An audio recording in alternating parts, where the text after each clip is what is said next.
I want you to kill every golfer on the course. Check me if I'm wrong, Sandy, but if I kill all the golfers, they're going to lock me up and throw away the key. A golf movie about caddies and a vendetta-driven gopher somehow became one of the most quoted comedies of all time. Directed by Harold Ramis and released by Orion Pictures in 1980, Caddyshack follows the colliding worlds of misfits, old money, and questionable groundskeeping at the upscale Bushwood Country Club. Chevy Chase plays the effortlessly cool Ty Webb. Rodney Dangerfield is the loud, zero-respect disruptor Al Chervick. Ted Knight is the permanently outraged Judge Smales.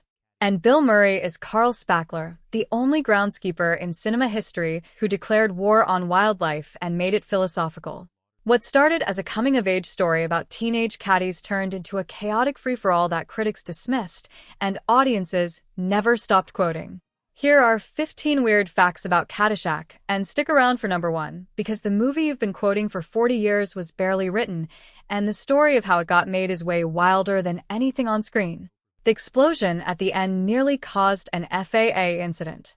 The climactic fireball was filmed at what's now Grande Oaks Golf Club in Davie, Florida, a course sitting directly in the flight path of Fort Lauderdale-Hollywood International Airport.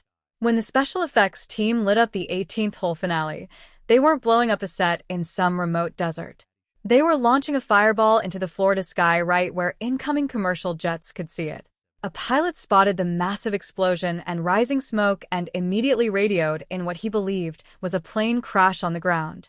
Air traffic control received the call, local authorities were alerted, and for a brief, very real moment, people outside the production thought there had been an actual disaster.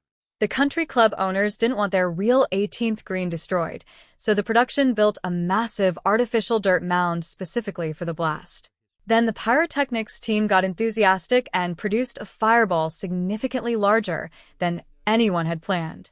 In maybe the most Caddyshack detail of all, Bill Murray's brother John was reportedly assigned the job of watching the sky and warning director Harold Ramis about incoming planes so they wouldn't ruin a take. That's the kind of production where even safety protocols sound like sketch comedy. 2 years before filming, Bill Murray and Chevy Chase had an actual physical fight backstage at Saturday Night Live. It was February 18, 1978, in John Belushi's dressing room, minutes before airtime. Chase had left SNL at the height of its early fame to pursue Hollywood stardom, and Murray was brought in as his replacement. Resentment simmered on both sides. When Chase returned to guest host, the atmosphere went radioactive. Insults flew. Murray reportedly called Chase a medium talent. Chase fired back with personal jabs, and Belushi had to physically separate them so the live show could happen. Given their history, Carl Spackler and Ty Webb had 0 shared scenes in the original Caddyshack script.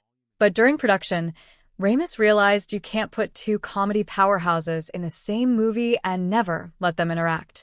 The now famous Shack sequence, where Ty's golf ball crashes into Carl's quarters, was written specifically to bring them together, sketched out over lunch, and filmed that same afternoon. Whatever grudge lingered from 1978, you can't see it on screen. By the end of the scene, these two were declaring themselves buddies for life. Before Caddyshack became a comedian-driven demolition derby, it was supposed to have real feelings. Brian Doyle Murray, Harold Ramis, and Douglas Kenney originally conceived the script as a grounded coming-of-age story centered on caddies navigating summer jobs and the social food chain at Bushwood Country Club. The story pulled heavily from the Murray brothers' real-life experiences caddying at Indian Hill Club in Illinois. Even Danny's scholarship subplot had roots in reality. The Murray brothers' older brother Ed actually won a Chick Evans caddy scholarship. The adult characters, Ty Webb, Alabama Chervick, and Carl Spackler, were meant to be colorful side dishes, satirical background flavor in a larger story about teenage ambition, and carrying rich people's golf bags for scholarship money. Then filming started. Chevy Chase, Rodney Dangerfield, and Bill Murray began being Chevy, Rodney, and Murray constantly, at a volume and frequency the script had 0 chance of surviving. A significant romantic subplot between Danny and Maggie got trimmed to almost nothing. The caddies, who were supposed to anchor the entire film, gradually became supporting players in their own story. By most accounts, The production operated less like a movie set and more like a 6-week spring break that somebody accidentally pointed cameras at. Recreational substances were prevalent. Sleep was optional. The script ranked somewhere below finding good sunglasses on the daily priority list. Harold Ramis was technically directing, but directing this cast in this environment was like trying to referee a food fight with a clipboard. Co-writer and producer Douglas Kenney was reportedly at the center of the excess, and his escalating relationship with party favors fed the anarchic energy on set in ways that would mark the beginning of a personal spiral ending tragically not long after the film's release. The comedians thrived in the chaos. Murray riffed, Chase charmed, and Dangerfield fired off punchlines like he was still working a Catskills nightclub, reportedly baffled that a camera could hear him without amplification, just projecting to a back row that didn't exist. That barely controlled environment gave Caddyshack its raw, unpredictable edge, the kind that today would require 3 HR departments and a documentary series to explain. The gopher, the movie's most iconic character, wasn't even in the original film. He existed in the script as one brief scene, a pest problem for the groundskeeper. But after filming wrapped, producers watched the assembled cut and realized the movie had plenty of laughs, but nothing holding them together. Their solution was to take that one-scene rodent and build him into the movie's entire connective tissue, complete with a custom animatronic puppet, underground tunnel sequences, and that unforgettable smirk. The puppet itself cost around $5,000, but by the time you factor in reshoots and effects integration, the total investment ballooned to roughly $500,000 in 1980 money. And the effects weren't handled by amateurs. The team was connected to John Dykstra, the Oscar-winning visual effects pioneer behind Star Wars. The same creative lineage that built the Death Star trench run was now applied to a dancing rodent terrorizing a fictional country club. The entire gopher arc was constructed in post-production because the first cut ran over 4 hours and played like a fever dream with no plot. They spent $500,000 to save a movie that forgot to have a story. Then a hurricane showed up. Caddyshack was filmed in the autumn of 1979, and Hurricane David rolled in before production had barely started. It shut everything down, cameras off, schedules obliterated, and stretched the shoot to roughly 11 chaotic weeks. But the storm didn't just delay production. It transformed the cast and crew's hotel accommodations into a biology exhibit, with actual earthworms blanketing the floors like the world's wettest carpet. The people making a movie about groundskeeping and pest control were suddenly living in conditions that required actual groundskeeping and pest control. The hurricane also gave everyone more time to party, which, based on multiple accounts, is exactly what they did. In a way, Hurricane David didn't shut down Caddyshack. It supercharged it. In 2001, the Murray brothers turned the movie into a restaurant. Murray Brothers Caddyshack opened in St. Augustine, Florida, at the World Golf Village, home of the World Golf Hall of Fame, and it wasn't a solo Bill Murray vanity project. All 6 Murray brothers were involved. Bill, Brian, Andy, Joel, Ed, and John. The same kids who hauled golf bags at a private club in Illinois built a restaurant themed around the movie their childhood inspired. Chef Andy Murray developed the menu, American comfort food with a Chicago edge, and the walls are covered in Caddyshack memorabilia. The place became a pilgrimage site for fans traveling from across the country to eat at the restaurant from the movie about the job the Murrays had as kids. When the World Golf Hall of Fame closed in 2023, people assumed the restaurant would close too. It didn't. The Murrays signed a new 10-year lease in 2024. The Hall of Fame couldn't survive, but a restaurant based on a 40-year-old comedy about gophers and class warfare is still going strong. Carl Spackler, one of the most quoted characters in comedy history, was filmed in 6 days. Murray was never supposed to matter much. Carl was written as a small, mostly silent role in the mold of Harpo Marx, and Murray got hired for a brief appearance because he was still juggling Saturday Night Live.